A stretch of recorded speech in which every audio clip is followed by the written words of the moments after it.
सध्या सर्वत्र ठिकाणी मात्र लग्न सराई सुरू आहे। अशामध्येच बीडमधून एक धक्कादायक प्रकार समोर आला आहे।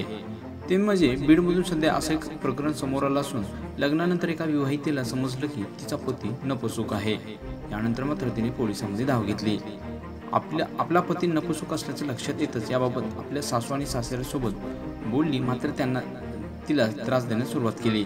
सरासरी विवाहितेचा शारीरिक आणि मानसिक छळ मात्र त्यानंतर सुरू झाला। या त्रासाला कंटाळून शेवटी या महिलेनं पती, सासू, नणंद आणि सासरे यांच्या विरोधामध्ये पोलिसांमध्ये तक्रार केली। तिने या सर्वांविरोधात माजलगाव शहर पोलीस ठाण्यामध्ये तक्रार दाखल केली आहे। महिलेच्या तक्रारीनंतर तिच्या पतीसह सासरच्या 6 जणांविरुद्ध गुन्हा दाखल करण्यात आला आहे।